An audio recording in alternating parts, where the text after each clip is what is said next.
Hello, wonderful human beings, and welcome back to another video. If you're new here, my name is Remy and I share lots of vegan recipes and tips to help you live well. And today I'm gonna be sharing 3 cozy Asian recipes that are all vegan and gluten-free and also very easy to make. I think when I started sharing vegan recipes, I leaned a lot more into kind of Western dishes like pasta, salads, sandwiches, and there's this misconception, I think, that Asian food or our cultural dishes cannot be easily veganized, but it's actually kind of a fun challenge to take inspiration from foods that you grew up eating. And that's what I've been doing a lot more on Instagram and on TikTok lately, and you guys seem to really be enjoying it. So I thought I would share some more of those types of recipes here on YouTube as well. So we're gonna make 2 Korean recipes and one kind of just Asian recipe. I, by the way, am part Korean, Japanese, and Taiwanese, and I've lived abroad and spent a lot of time living in Taiwan, China, and Thailand. So my food influence comes from,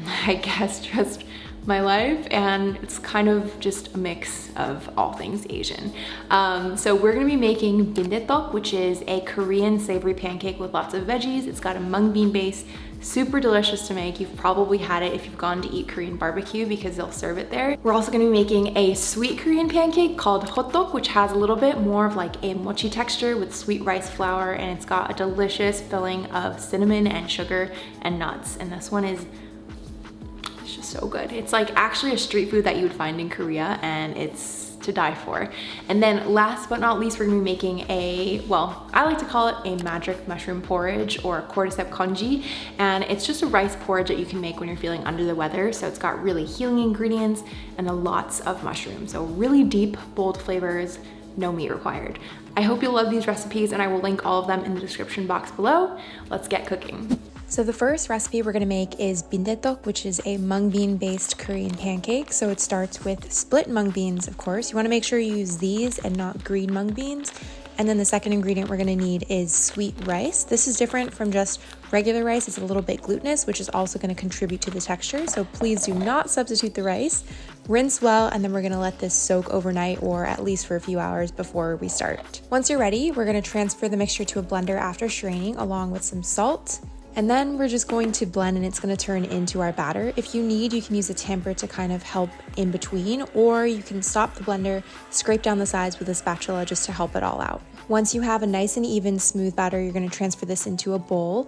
And we're gonna get started on our fillings. So you can use pretty much any veggies that you like. I like to use enoki mushrooms as well as zucchini. Traditionally, these pancakes are filled with meat sometimes, but of course we're making it vegan, so I'm just completely leaving it out. I'm also gonna add in some scallions using the green parts and chopping up the white base stem. You can see I've also chopped up some shallots and other veggies here. So we're gonna just pour all of these veggies into our batter mixture, and then we're gonna toss to evenly coat in the batter. It should look something like this. Just make sure not to overdo it so that you don't end up with pieces of veggies that aren't covered, because the batter is what helps it stick together once you add it to your pan. You'll want to generously oil the pan and then wait until little bubbles form on top. You may have a little trouble. This was my first sacrificial pancake, but that's okay. Just let your pan get really nice and hot, and that will help a lot. Now for the dipping sauce, we're gonna use a base of gluten-free soy sauce, some sesame oil, salt and pepper, and also a sprinkle of some toasted sesame seeds and gochugaru, which is Korean red pepper chili flakes, and finally some fresh green onion tops. To serve, sprinkle with a little bit of salt. It should be nice and crispy on the top, and then add some green onions to finish and enjoy with sauce. The next recipe we're making is a sweet Korean pancake. It's filled with a cinnamon sugar filling and some chopped nuts, typically walnuts, but you can also substitute with pumpkin seeds.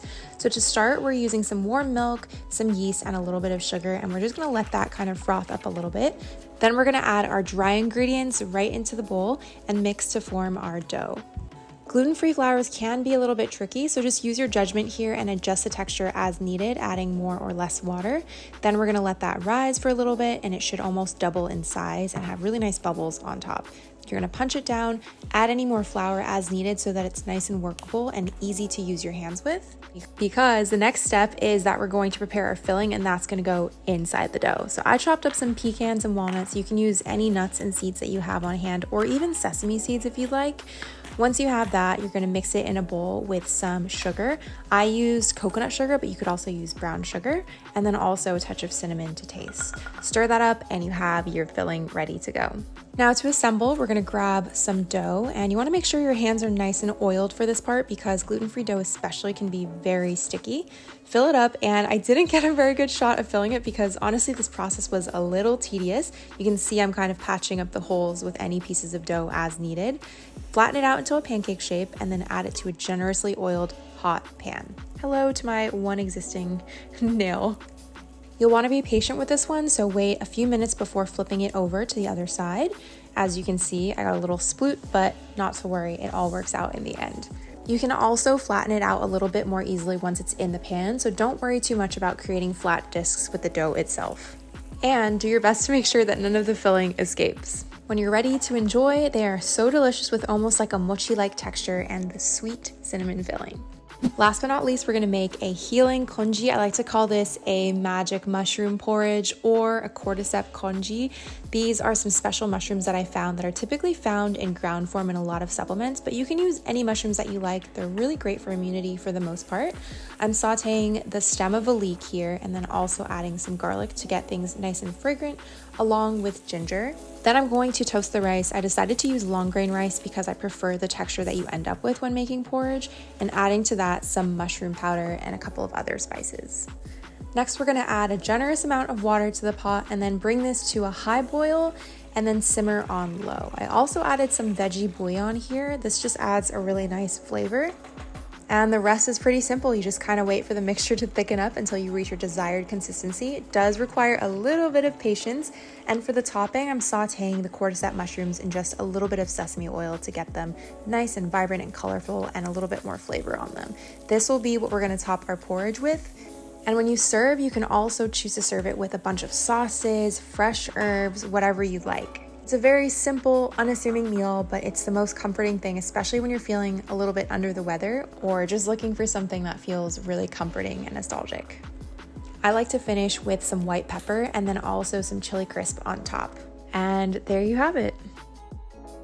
Okay, beans, let me know if you like videos like this. I feel like I haven't done cook through videos in quite a while, and you guys know I'm always cooking and posting recipes on Instagram, so let me know if you want to see more videos like this. Don't forget to check the description box for links to all of the recipes, and let me know what your favorite of the three was. If you have any recipe requests for Asian dishes as well, you can leave them in the comments below, and I will see you in another video soon. Bye!